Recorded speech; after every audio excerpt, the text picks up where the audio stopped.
The brutal truth about healing an avoidant partner is that you can't.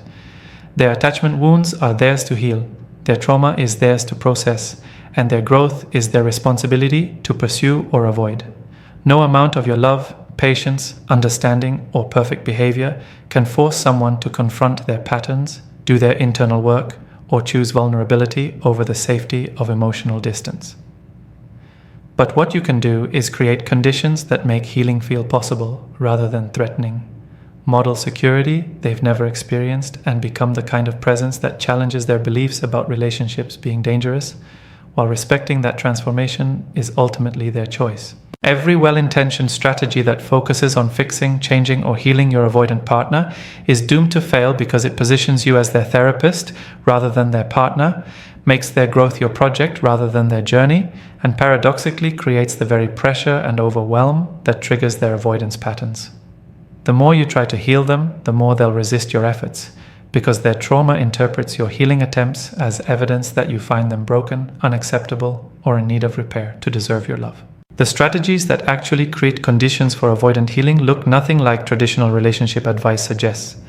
They don't involve more communication about feelings, deeper discussions about their childhood wounds, or patient waiting while they work on themselves at their own pace. Instead, they require you to focus on your own security, maintain boundaries that protect your well-being, and become so grounded in your own worth that their patterns can't destabilize you, creating the exact conditions their nervous system needs to begin questioning whether their avoidance actually serves them. Understanding what creates healing conditions versus what prevents growth is crucial because the line between supporting someone's development and enabling their dysfunction is razor thin with avoidance. Your compassion for their trauma can easily become permission for their continued emotional unavailability. Your patience with their process can transform into acceptance of treatment that damages your own well-being. Your hope that love will heal them can blind you to the reality that they're not actually doing any work toward change. The hardest truth about creating conditions for avoidant healing is that the most loving thing you can do might be walking away. Removing yourself from their life so completely that they're forced to confront the pattern of their own relationship destruction without your continued presence enabling their avoidance. Sometimes the catalyst they need isn't your perfect understanding of their attachment style, but the devastating loss of someone who loved them, despite their limitations, and chose to stop accepting the crumbs their trauma allowed them to offer. The foundation: you can't heal them, but you can create safety. The first and most important reality to accept is that you are not responsible for healing your avoidant partner's attachment wounds, cannot love them into emotional availability, and will destroy both the relationship and yourself if you make their psychological healing your primary relationship project. Their attachment trauma developed over years or decades through experiences that have nothing to do with you. And healing requires professional therapeutic intervention combined with their own committed internal work, not your patient accommodation of their dysfunctional patterns. What you can do, the only thing you can actually control, is create an environment of emotional safety that makes examining their patterns feel less threatening than maintaining them. This safety doesn't come from walking on eggshells around their triggers, accepting their emotional unavailability without complaint, or becoming the perfectly understanding partner who never has needs that inconvenience them. Real safety comes from you being so secure in yourself that their patterns can't shake you, so clear in your boundaries that they know exactly where they stand, and so committed to your own well-being that their growth becomes optional rather than essential to your happiness. The secure base you provide isn't about being endlessly available for their emotional needs while yours go unmet. It's about demonstrating through your own behavior what secure attachment actually looks like. This means you regulate your own emotions without requiring their participation, maintain your own life and interests regardless of their availability, and show consistent care without becoming dependent on their reciprocation for your sense of worth or relationship security. Creating conditions for healing requires you to stop doing the emotional labor of analyzing their patterns, explaining their behavior to yourself, or making excuses for their limitations. When you stop focusing your energy on understanding and accommodating their avoidance, you create space for them to start examining their own patterns rather than relying on you to do that work for them while they remain comfortably unchanged. The foundation of healing conditions includes you refusing to participate in their avoidant games, not pursuing when they withdraw, not overcompensating when they're distant, not performing relationship maintenance for both of you while they coast on your efforts. When you stop playing your assigned role in their avoidant dance, they're forced to either step up and engage differently or watch the relationship fail due to their own inaction rather than your supposed neediness. Your role isn't to teach them about attachment theory, recommend therapists, or guide them through their healing process. Your role is to be so grounded in your own secure attachment that you naturally model what healthy relationship looks like. Direct communication, emotional honesty, consistent care balanced with healthy boundaries, and the ability to be both independent and intimate without those needs conflicting.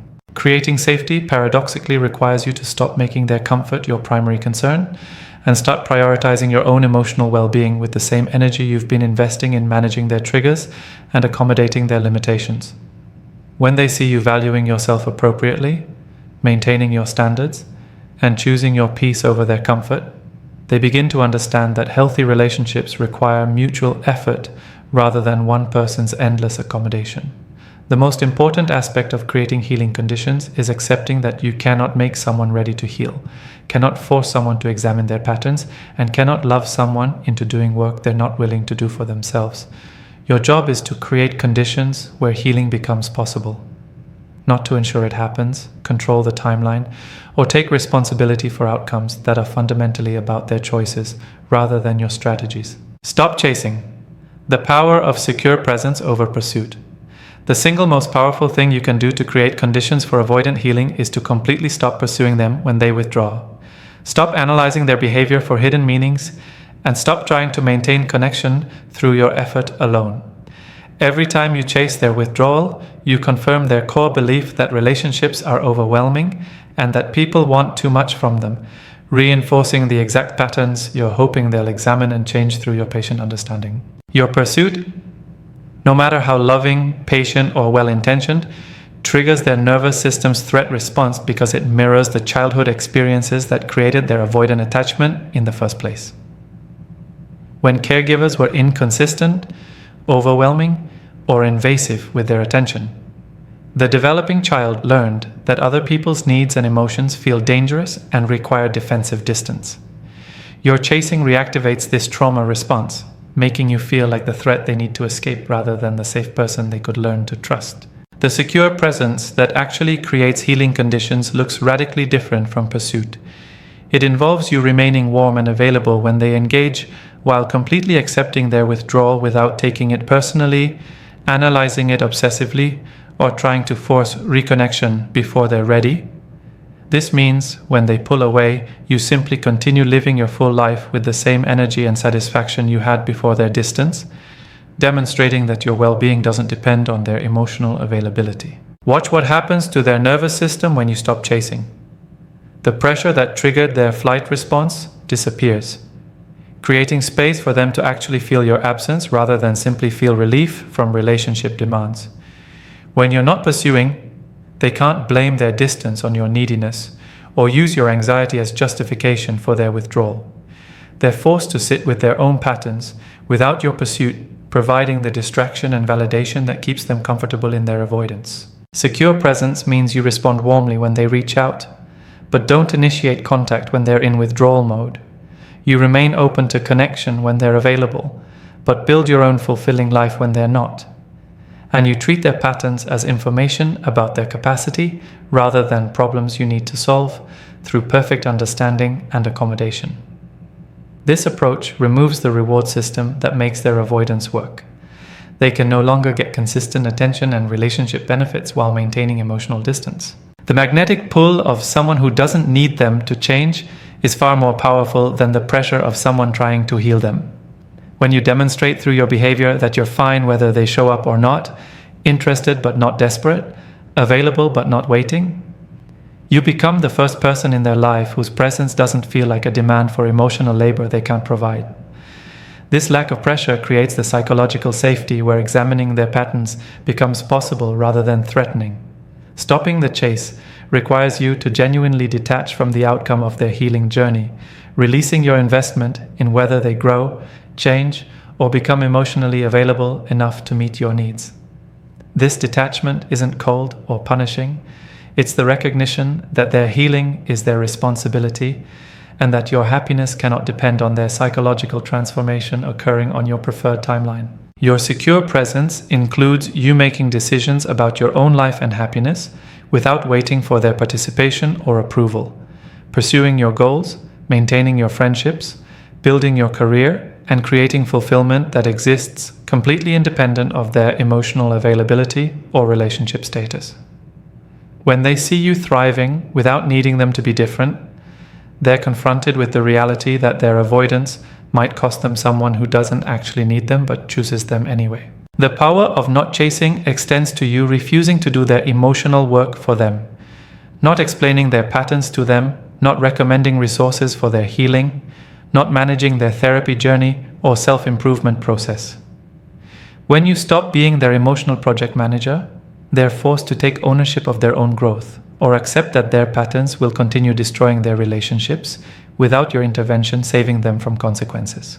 The most transformative aspect of secure presence over pursuit is that it forces them to experience genuine consequences of their avoidant patterns rather than having those consequences buffered by your endless patience and pursuit. When they withdraw and you don't chase, they experience actual distance rather than the pseudo-distance that comes from pulling away from someone who immediately pursues.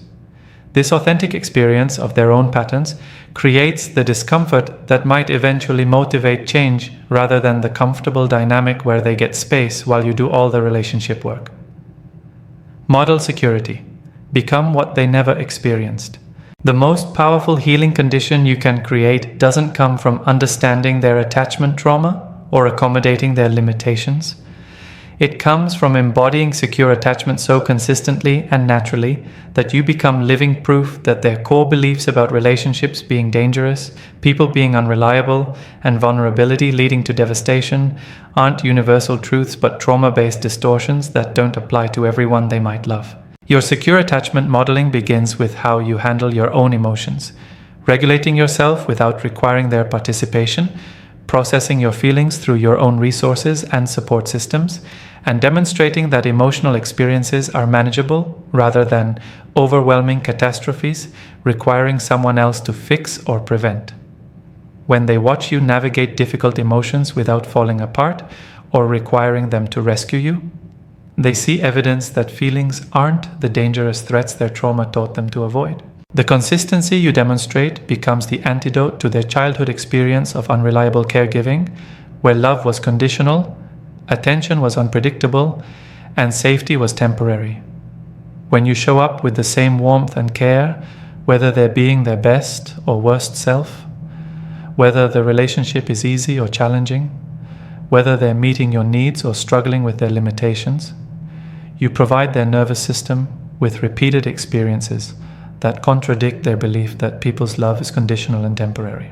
Your emotional honesty and direct communication model a relationship style they've never encountered, where feelings are expressed clearly without manipulation, needs are stated directly without expecting them to read your mind, and conflicts are addressed openly rather than avoided or turned into emotional warfare. When you can say, "I felt hurt when you cancelled our plans last minute," without making it a character assassination or guilt trip, you demonstrate that emotional honesty doesn't have to be dangerous or overwhelming. The boundaries you maintain with calm firmness teach them that healthy relationships include limits, that caring for someone doesn't mean accepting all their behavior, and that people can enforce standards while still being loving and safe.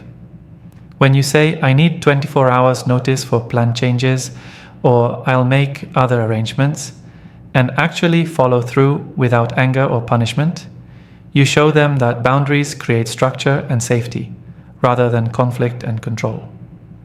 Your independence and full life model that healthy relationships don't require enmeshment, that partners can maintain separate identities and interests while still being deeply connected, and that love doesn't mean losing yourself in someone else. When they see you pursuing your own goals with passion, maintaining meaningful friendships, and finding fulfillment in areas that don't include them, you demonstrate the balanced autonomy and intimacy that their trauma taught them was impossible.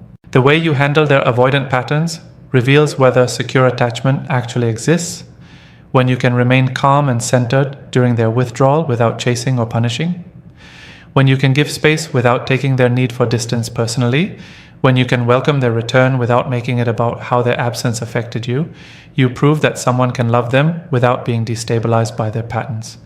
Your modeling extends to how you handle conflict and repair, addressing issues directly without storing resentment, working through disagreements without making them relationship-ending catastrophes, and moving forward after resolution without holding past conflicts as ongoing evidence of relationship failure. When they experience conflict with you that gets resolved rather than avoided or exploded, they learn that relationship challenges don't have to mean relationship destruction. The secure base you provide through your own attachment security demonstrates that people can be both reliable and not suffocating, both caring and not demanding, both present and not invasive. Your existence in their life challenges every core belief their trauma created about what loving someone requires and what being loved feels like, creating cognitive dissonance that might eventually motivate them to question whether their avoidant patterns actually protect them or just keep them isolated. Your consistent, grounded presence over time becomes the most powerful intervention possible because you're not telling them that secure attachment exists. You're showing them through lived experience that someone can remain stable and loving through their patterns, that emotional safety is possible with the right person, and that vulnerability doesn't always lead to the abandonment or engulfment their trauma predicts. This modeling plants seeds that might take months or years to germinate, but creates possibilities for healing that lectures about attachment theory never could. Boundaries are medicine, how limits create safety. The counterintuitive truth about creating healing conditions for avoidance is that clear, consistently enforced boundaries help them far more than endless patience and accommodation ever could.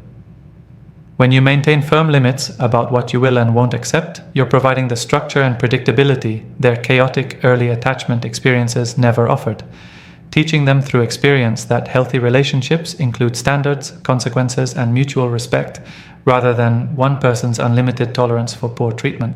Your boundaries serve as medicine because they force the avoidant to confront the actual consequences of their patterns, rather than being buffered from those consequences by your continued acceptance and pursuit. When you say, "I won't accept last-minute cancellations," and actually enforce that limit by making other plans when they flake, they experience real accountability for their behavior instead of the pseudo-accountability that comes from you expressing disappointment while continuing to accommodate their inconsistency.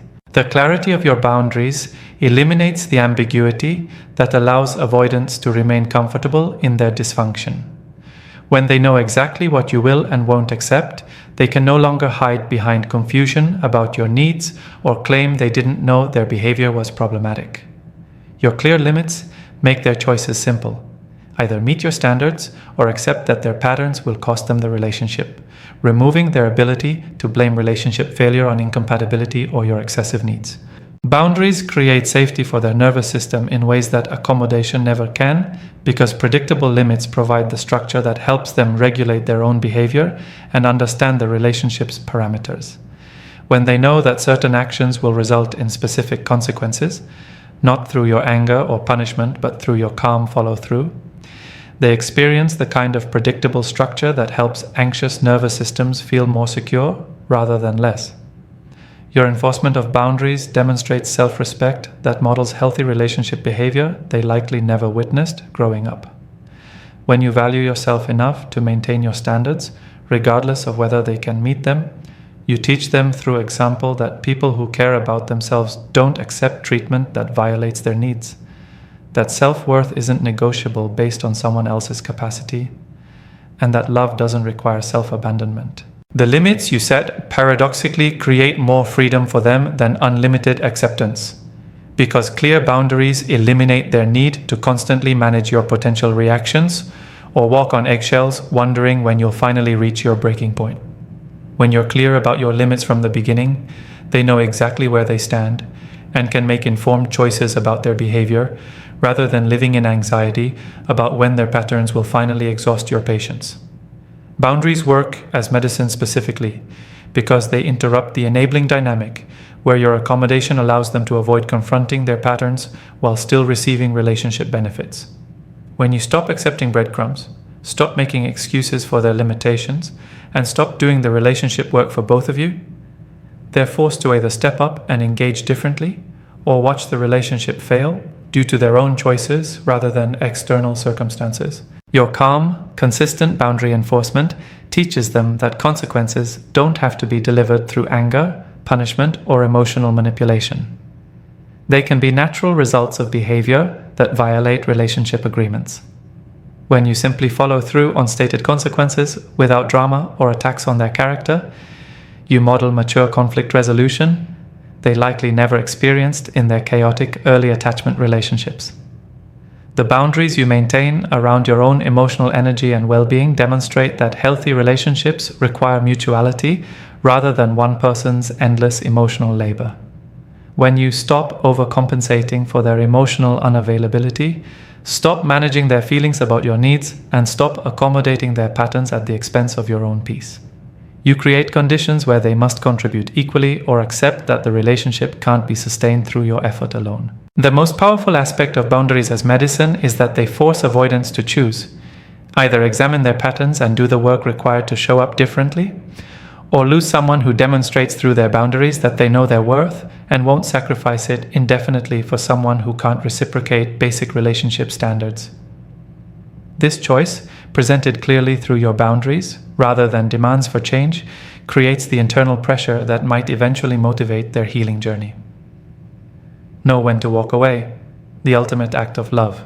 The most difficult truth about creating conditions for avoidant healing is that sometimes the most loving thing you can do, both for them and yourself, is to completely walk away from the relationship, removing yourself so entirely from their life that they're forced to confront the reality of their patterns, destroying yet another meaningful connection without your continued presence enabling their comfortable avoidance. Walking away isn't giving up on them, it's refusing to participate in their self-destruction while protecting yourself from being collateral damage in their attachment trauma. Knowing when to walk away requires honest assessment of whether they're actually doing any work toward healing or simply enjoying the benefits of your understanding while remaining committed to their dysfunctional patterns. Are they in therapy specifically addressing their attachment issues? Are they reading, learning, and actively working to understand and change their patterns? Are they showing consistent, measurable progress over time? Or are they just occasionally acknowledging their limitations while continuing the same behaviors that hurt you? The decision to leave becomes clear when you recognize that your staying has become enabling rather than supporting. When your patience allows them to avoid consequences, when your accommodation prevents them from experiencing the full impact of their patterns, when your love becomes the cushion that keeps them comfortable in their dysfunction instead of the motivation that inspires their growth. If they can maintain a relationship while doing zero personal work, because you're doing all the accommodating, your presence is preventing their healing rather than facilitating it. Walking away is the ultimate act of love when you realize that the only catalyst powerful enough to break through their denial might be losing someone genuinely valuable who loved them despite their limitations. Some avoidants will only examine their patterns after experiencing devastating loss that can't be explained away by incompatibility, bad timing, or their partner's excessive needs. Your departure, done with dignity and finality, might be the wake-up call that years of patient understanding never provided. The decision to leave requires recognizing when your own well-being has become so compromised by their patterns that staying constitutes self-betrayal rather than love. If you've lost yourself trying to be the perfect understanding partner, if you're constantly anxious about their moods and availability, if your self-esteem has eroded from accepting treatment that violates your needs, walking away isn't cruelty. It's necessary self-preservation and reclamation of your own life and worth. Walking away with love means you don't leave through dramatic confrontation, bitter accusations, or attempts to make them feel guilty about their patterns. You simply communicate clearly that the relationship no longer serves your well-being, that you've done everything you can to create conditions for healthy connection, and that you're choosing yourself and your future over continued participation in dynamics that damage you. This dignified departure leaves the door open for their eventual growth without sacrificing yourself on the altar of their potential. The ultimate act of love sometimes involves recognizing that you cannot save someone from themselves. cannot love someone into healing, and cannot create enough safety for someone who's fundamentally unwilling to examine their patterns and do the difficult work required to show up differently in relationships. Your leaving might be exactly what they need to hit bottom and begin their healing journey, or it might not. But either way, you've chosen your own well-being over the fantasy that your love alone could heal their attachment trauma. Knowing when to walk away includes recognizing when the relationship has become more about your hope for who they could become than appreciation for who they actually are right now. If you're staying for their potential while enduring their present reality, if you're investing in the person they promised to work on becoming while accepting treatment from the person they currently are, you're not in a real relationship. You're in a fantasy that prevents both of you from finding connections that actually work. The courage to walk away ultimately comes from understanding that leaving someone who won't do their healing work isn't abandonment.